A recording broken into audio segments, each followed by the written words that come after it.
Check the mic and make sure it sound right, boys. Welcome to The Game Changer by Powerhouse Coaching, your podcast to master the mental game, elevate your brilliance, and build a legacy of progress and impact.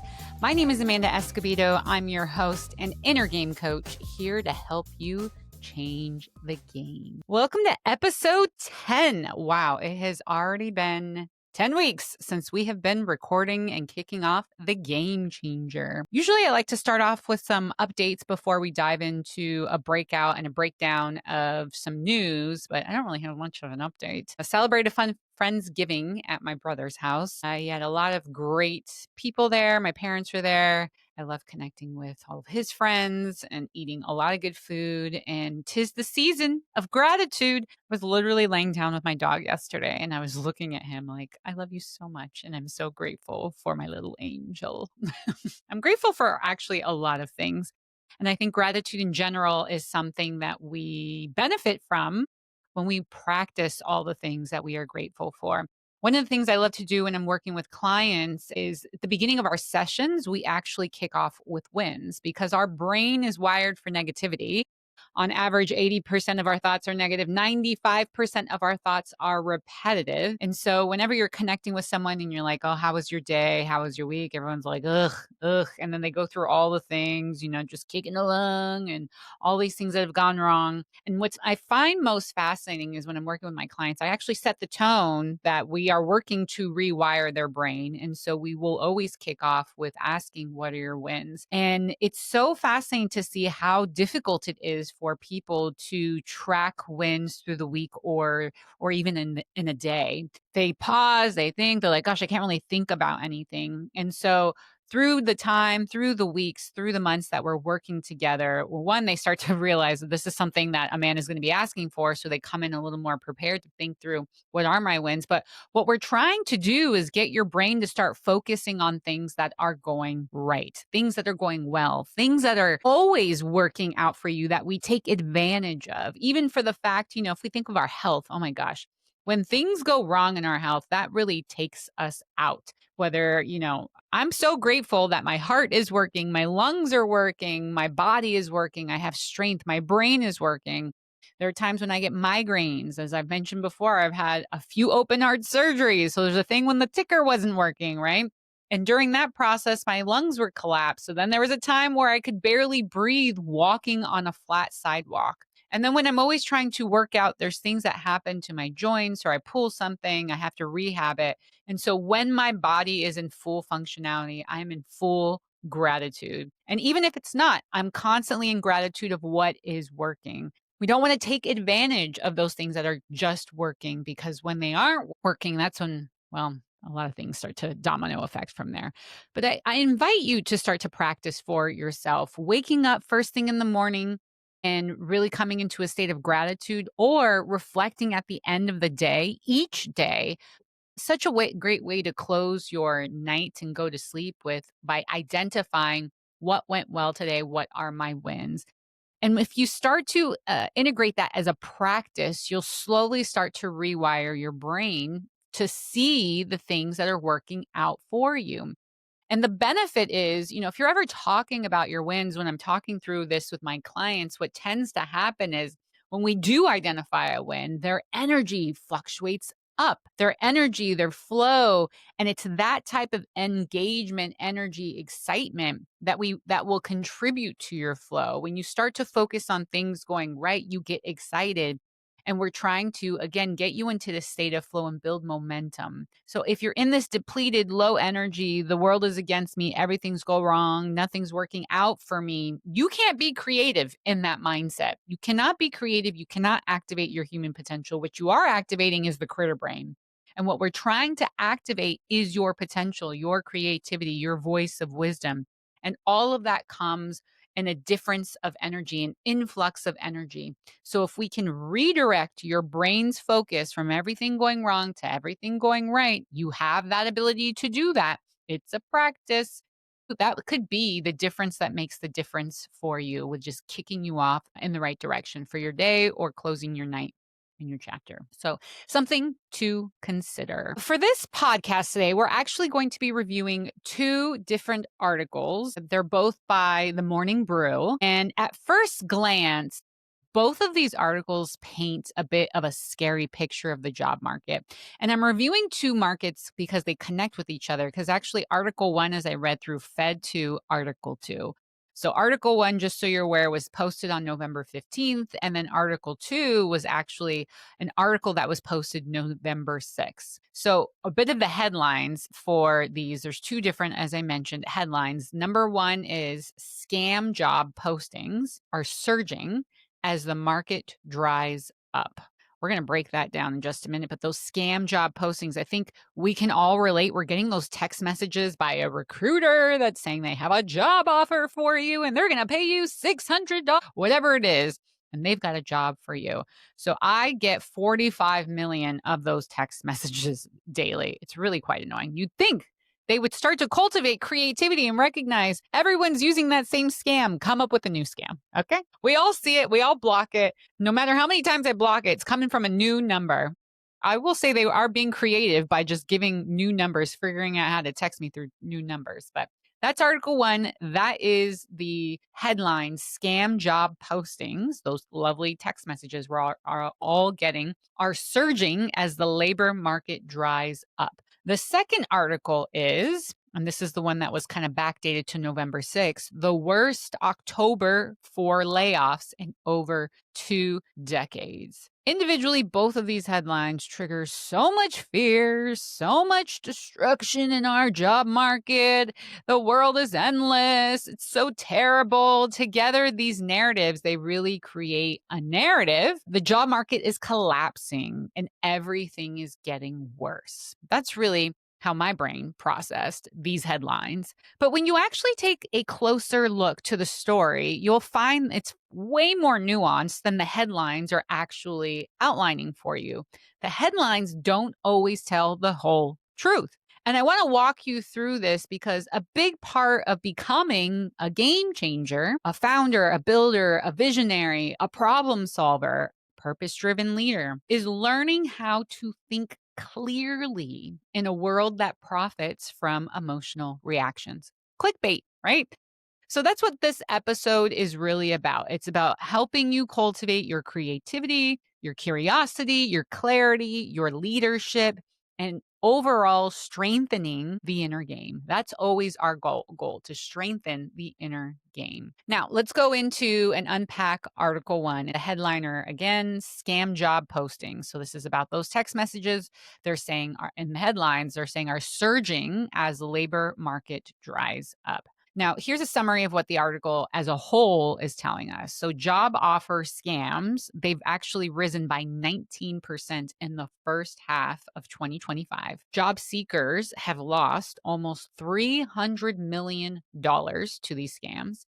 Text scams have jumped from 4,800 to 20,000 in just 5 years. Scammers impersonate recruiters, they create fake job postings, they push malware links, collect personal data. One writer even writes, worked for a few weeks, falling for these scams without pay. So these are real issues. Again, I think we can all relate. We're getting these text messages. I get so many of them. But then buried near at the bottom of this article, after the fear, your fear is activated by this article. The article admits these scams can actually exist in any kind of economy. So what a deceiving headline. The headline to me reads, so I'll read the headline one more time and I'll let you know how my brain is translating this. The headline says scam job postings surging as the labor market dries up. It reads to me like there's a correlation. The job market is drying up. So when it's saying it's drying up, we're going to go into digging into that in just a second. And the scam job postings are increasing. So I'm reading as though they're correlated, that as the job market dries up, the scams are going up. You may be hearing it differently, but that's how my brain, if I'm doing like a quick scroll through either my newsletter or social media. That's how I would quickly, my brain would translate that. But then again, as you're reading through the actual article, they admit there's a whole nuanced line. These scams can actually exist in any kind of economy. So if that's the case, then why frame it as evidence that the labor market is drying up? Now, because these headlines, again, create a cause and effect relationship, the article never actually proves a weak job market equals scam surges. And immediately after creating that impression, the article directs you to the second Morning Brew piece or article that I'm going to go through, reinforcing more job market fear. So, again, I want to increase our awareness to these headlines. And I will give, Morning Brew a little bit of credit because at the end they admit that these scams can occur in any economy. But it doesn't kind of remove the fear if you're quickly scrolling through, you're seeing headlines about job market drying up. It can be potentially reinforcing a narrative that you might already have in your head. So let's go into Article 2, because at the end of this Article 1 about the scam job posting, it leads you to a link to Article 2, where it talks about the worst October for layoffs in over 2 decades. So that's the headline. And that's what links you from Article 1 to Article 2. And I have to say, the writer's pretty smart. I'm guessing they wrote that previous article and they're trying to get more clicks on that. And they just drove you right back into an older article they wrote. And this one was posted again, November 6th, I believe. So this article was really about 153,074 layoffs occurred in October, the most for any October since 2003. Year to date, we've had 1.1 million layoffs year to date. And most of these layoffs have happened maybe in warehousing, and tech were really hit the hardest. We had a lot with the government, with Doge kind of coming through, and the government as well. And the following reasons were outlined as why these layoffs were occurring. So cost cutting, automation, pandemic overhiring corrections, Doge related government contractor cuts, as I mentioned, rising operational costs, pullback in consumer and corporate spending. And then this article leads into a question that's bolded for you in this article. It says, should we blame AI? And it answers, maybe. But then here's the important part. So when they say maybe, what I want to highlight for you is there's actually no evidence presented in this article at all that AI caused these layoffs. They reference when they say maybe, they bleed into automation. They mention a big part and chunk of these layoffs are related to automation, but automation is decades old. So again, this article never references and says generative AI is a reason for job losses, but how that's a little muddy that they're trying to create for us when they're asking the question, should we blame AI? And then they respond, maybe. And then they say that automation is a reason for job loss, one of the reasons.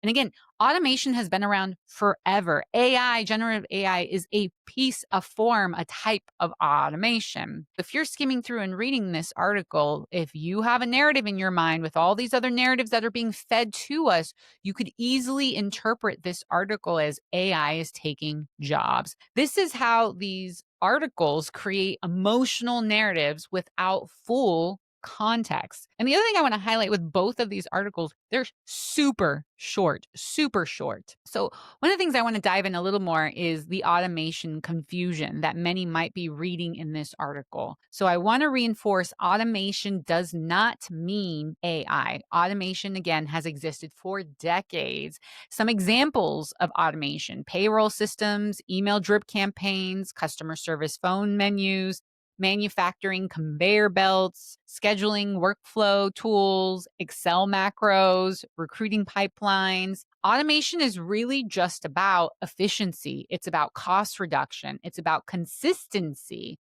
and eliminating repetitive tasks. AI is one form of automation. It's not the definition of automation. So when the article says automation, but frames it around the question, should we blame AI? It starts to blur it for the people that don't know the difference. And readers walk away potentially thinking automation means AI, AI means job loss, AI means it contributed to a bunch of the layoffs that just occurred. And this is exactly why we need clearer thinking in a headline driven world. When I say clear, this is what we're here to do is cultivate your clear mind, your critical thinking. So, what's missing from these articles? So, here's what neither piece of these articles emphasize. So, the most complete jobs report was not released. So, shutdowns, they reference delayed, or I'm assuming they actually didn't say shutdowns. I'm making an assumption that it's shutdown related is what delayed these job reports. So, they noted in one of the articles, the one where they talk about the October, the highest in like a couple of decades, at the end it said, we do not have full context as the job report has been delayed. So, my question goes to if you don't have full context, then why create an article in the first place? If you do not have the context to back up, then why even post an article and a headline about this topic if you do not have the full context yet? The other thing, too, is layoffs. What I want to highlight, this article does not talk about layoffs, do not mean unemployment, an increase in unemployment. You can have spikes of layoffs without having an increase and a significant rise in unemployment. So that's another thing to just have a mental note of. So unemployment, for context, today is in the low 4% range compared to past economic shutdowns. In the early 2000 recession, it was 6%. The Great Recession was 10%. The pandemic peak was 14%. So today being 4%, maybe layoffs rose in October, but unemployment is not showing a collapse in over 2 decades. On how this article is like, it's the largest, I don't know, layoffs in the last decades of in October. Again, you have to break down these articles because what they're saying can start to infer certain things that are not reality and not true. Another thing to consider when we're talking about layoffs is seasonality really matters. So at the end of the year, as an example, budgets reset, strategic cost cuts occur, hiring slows down. There's a delay in candidate movement due to holidays. And then also, a lot of candidates don't want to start until the new year if they're at a current job because they want their bonus paid out, as an example. So these are all patterns that occur in the season, especially the end of the year season when it comes to layoffs and job loss and like hiring, filling jobs, etc. So these are patterns to note, not to panic about. Now, let's bridge this into a coaching lens and why these fear-driven headlines really matter. Because fear-driven narratives, not cost cutting, not automation, not seasonal layoffs, no, fear. Fear is the thing that blocks our creativity. That's the number one thing I want to continue to highlight. When your vibration is out of whack, when you're not grounded, you cannot critically think, you cannot cultivate your creativity. You are blocked. You're spiraling in worry town, fearful town. Fear shuts down the possibilities. Fear shuts down problem solving. Fear shuts down clarity. Fear shuts down intuition. Fear shuts down innovation. Whereas creativity is what grows your career. Creativity is what gets people hired. Creativity is what builds movements, companies, solutions. So when a headline starts to spark fear, your creativity starts to contract and your options start to shrink. And so this is what we're talking about today. As an example, let's say you are someone that recently got laid off and you're reading these headlines and you're trying to get another job. The more fear that's instilled with you, that's going to block or slow down your opportunities to actually get another job. And so I bring news, I bring data, I bring narratives. I'm bringing this article to this podcast for a couple of reasons. I was actually asked, why do you talk about these type of articles within your podcast? What does that have to do with coaching? Well, let's talk about specifically this one and we'll tie it into coaching. Number one, I'm trying to increase awareness for all of you. I'm trying to increase awareness of narratives that are shaping your beliefs systems. Both of these two articles together, they create a very specific emotional story. Danger, job market is collapsing. And so if I can increase the awareness for you that these headlines and the emotional narrative that is being put into what's supposed to be objective media, which is supposed to be fact finding media, if I can increase your awareness of the emotional narrative that is attached to articles, I want you to start asking yourself the question, is this the full picture? With whatever you're reading, with whatever's capturing your attention for 8 seconds on social media, the goal with increasing your awareness is to increase the question, your curiosity. Am I getting the full picture? The other thing I'm trying to do within bringing in these articles, breaking out the narratives, is provide clarity. So, to help you evaluate information more objectively instead of fearfully. So, these headlines, again, they blur correlation with causation. They imply, for this one in particular, that AI job loss is occurring without any evidence. They push fear without highlighting context, without bringing in context.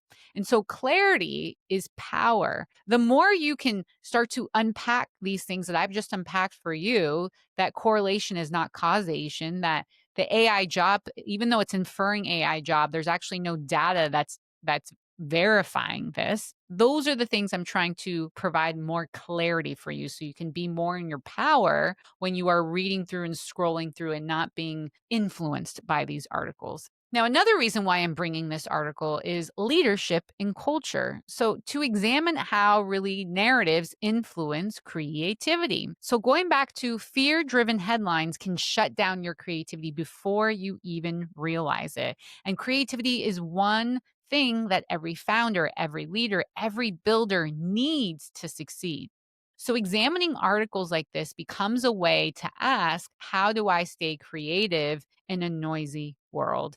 And when I say a noisy world, it's these type of headlines that create a lot of emotional responses that really start to gray what the truth and reality is. When you're being consumed by all of these, this is what can potentially create anxiety, distraction, and we're trying to keep you focused and creative on building out, living out your purpose and however you're trying to impact the world. And then the other thing here, what I'm trying to do with bringing these articles into play for you is activation to awaken the problem cider, the problem solver inside of you. That is what this whole podcast is about, being the next game changer, showing up as a game changer. And being a game changer is really about problem solving. So when you understand systems at play, narratives at play, patterns at play, this is when you have the ability to increase your consciousness, stop reacting, and start creating. This is what the game changers do. And so the other reason why I want to bring this in, so that's from like a coaching lens that I'll share of why I'm bringing this article and breaking both of these articles out for you. The other reason why I'm bringing this article into play to support you is, if you are one that's going through a career transition, if you're facing layoffs, you're in fear, right? Maybe you're in a job but you're facing burnout. Maybe you're in a job and you're facing misalignment with the type of work that you're doing. You're feeling in general uncertain. What I want to highlight is you're not failing. You are actually entering the hero's journey. Have you heard of it? So let me explain clearly what the hero's journey, because most people don't actually realize how universal this experience is. So again, if I go back to, if you just lost your job, you're in a career transition, you might be feeling fearful, uncertain, or if you're in a job that you feel is not in alignment of you, you've been feeling stuck for days, for months, for years. What we're both uncertain about, or what we're really uncertain about, is what is the other side of leaving that job, or will I get another job ever again? The brain critter starts to spiral in these situations. And so the experience that you're going through is what I would like to categorize as the hero's journey. And the hero's journey is really the backbone of every Hollywood movie. It's the blueprint of human transformation. It's the ordinary world that we all live in. Life feels stable, predictable, familiar. And then at some point where everything's going fine, stable, familiar, right? We get the call to the adventure. I think we would not call it a call to adventure. It's a disruption to your world, is what it really is. And that disruption from a career sense could look like a layoff. It could look like burnout. It could look like a career identity crisis. It could look like a sense of misalignment. And this can apply to your marriage, your relationships, your finances, your health. And the other piece within this, when we're in this call to an adventure, we're getting the call, which means our world is being disruptive. Resistance starts to occur. And resistance looks like you start to feel fear. You start to doubt yourself. You want to stay in what's familiar. When I say resistance, it means you're not in an acceptance mode, just looking forward to what is the adventure that this next step is going to be, right? So if you lost your job and that was not a choice of yours, rather than being like, ooh, all right, what's the new opportunity I get to create? How do I want to design this next chapter for myself? Most people go into resistance, which is fear mode. And so the road of trials, part of you going through this process is uncertainty, it's discomfort, it's not knowing what is next, as I previously mentioned. And this is where most people freeze. They get stuck because they choose fear in this process. And the transformation, this is actually when you're in the hero's journey to get to the other side and to truly get out of the hero's journey, it's a transformational process. It's the moment you shift from fear to curiosity that everything starts to change. Your intuition starts to strengthen. Your clarity starts to return. Your creativity starts to activate. And you begin to all of a sudden see what is possible, new possibilities. And you return with wisdom. You start to emerge as someone new, aligned, purposeful, more courageous because you decided to go on this journey, the hero's journey, not to completely resistant. You've shifted from resistance into acceptance and you're returning to your wisdom. And so this really isn't an ending of an era, it's a new beginning, it's a becoming of you. And so for myself, I've lived the hero's journey quite a few times. I'm in one right now on a lot of different aspects. But, during the pandemic, as an example, I lost my job. I was another statistic like everybody else. And at that same moment where I lost my job, I felt the same amount of fear that you might be feeling right now if you're in this same predicament. There was uncertainty, there was panic, there was, what if I never have the opportunity to recover and I'm eating hot dogs out of a trash can, right?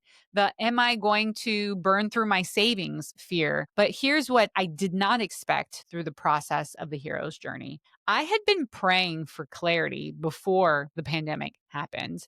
I had been asking for God for more time because I had already started to feel and know that coaching was the direction that I wanted to go through, but I was feeling strapped for time. I was feeling burnt out. I was feeling stressed. And I remember praying hard to God, saying, all right, God, I can feel this is the direction you want me to go to, but I'm struggling to figure out how to start, where to begin. I just don't have the time to think through and do all of this. Please create space for me.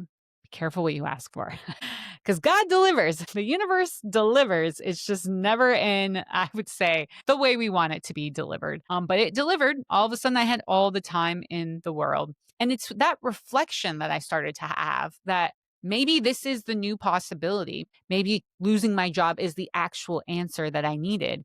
And it's actually the circumstance that pushed me, propelled me into coaching, propelled me into a greater sense of purpose for myself, into building Empowerhouse coaching, into a life that felt a lot more aligned than anything I had really ever known. And so, what felt like the end in the moment of losing my job, I felt resentful, I felt fearful, I felt angry, I felt all these things. I started to pivot. The resistance started to fall. I started to receive. I started to come in with curiosity. I started to come in with a lot of courage. It requires you a lot of courage to venture on your own, right? And that's when everything began to shift for me. And I share this because I want you to know that your disruption, what if it's also the doorway to your new destiny? What if everything you're experiencing where you feel like, gosh, why does it feel like everything's crashing down at me at once? My savings, my finances, my job, my relationships, whatever it is that's happening to you. What if this disruption is actually the disruption that the universe is trying to orchestrate exactly what you've been asking for? In order to give you what you've been asking for, things have to change, things have to move, things have to shift.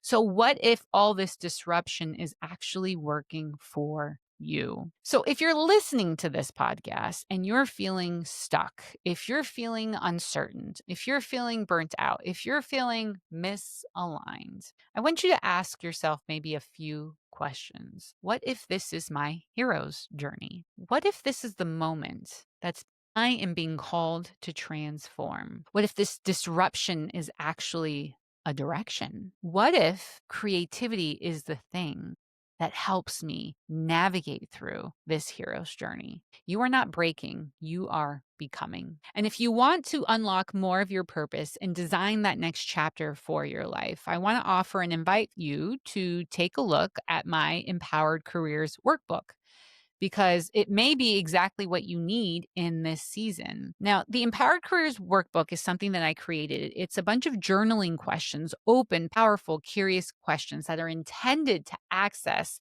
that intuition of yours, that are intended to get you closer to the anxiety that you're feeling. It's intended to unlock the inner voice that knows the way. Now, a lot of these questions and the tools that I've incorporated within this workbook, they are all inspired, majority of them are inspired by a Stanford-based framework in creativity in business. And this framework has helped countless number of Silicon Valley founders and hundreds of women actually after which lost their husbands in a deep tragedy. And it really helped transform their tragedy into purpose. So as an example, a little context and background on these tools and this workbook. So, Stanford University used to have an MBA course called Creativity in Business. And back then, it was developed for quite a few reasons. A bunch of the MBA programs back in the day were getting a lot of criticism because a bunch of people were graduating and they weren't very creative. They were very analytical. Data was really important back in the day, but they didn't have a lot of self trust. They were indecisive. Additionally, Dr. Michael Ray is the creator of this course called Creativity in Business and the foundation of these tools. What he also noticed of his students is they got the high paying jobs, right? They got the big job titles. They got all the check boxes that society says that you need, the big house, all the things. And they came back to him and he recognized that they were lacking clarity. They were lacking direction and a vision for their life. They were lacking fulfillment, a sense of purpose. And so really what creativity is all about is it's a self-discovery journey. It requires you to know thyself. And that's the foundation of this book. This book is all about helping you discover who you are, what your purpose is, what your values are. It helps you unlock that strong vision for your life that you want to create. And so eventually this program called Creativity in Business was taken out of Stanford University and it was given to a couple hundred women that lost their husbands in 9/11. They had spent a year mourning their tragedy, seeing the therapist, helping them go through the grief cycle. But after they felt like they had processed what they had lost, they still were at a loss of what is my next chapter of my life, right? They had designed their life with their husband who is now passed. So what does this mean for now? Where do I go? What do I do? Who do I want to become? And so these women went through this, they were given these same tools. And when they were able to graduate from this course, they graduated as entrepreneurs, public speakers, authors. They were able to transform their tragedy and lead and make an impact on the world. And so that's what I'm inviting you to do. And this is where I'm talking about with this podcast is how can we transform all the things that are going wrong into maybe a sense of purpose? Identify a problem that you're actually passionate about solving for.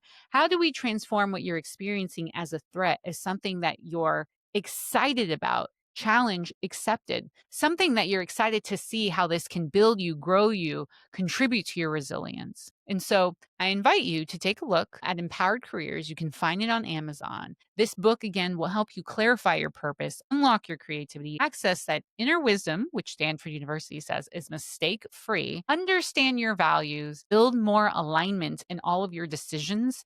And again, design that next chapter for you, give you clarity of a vision. That's all I've got for you today, folks. We are a shorter podcast today because I don't really have very many updates for you. But thanks for listening. My name is Amanda Escobedo. You have been listening to The Game Changer. If today sparks some insights, ahas, appreciations, or new perspectives, I'd be oh so grateful if you subscribed, left a review, and shared this episode with at least 3 people in your network who are ready to master the inner game and unlock their human potential. Your support will help others discover this resource and invite them to be the next game changer. Join me next time for another conversation on leadership, culture, and creating impact that lasts. Thanks for listening.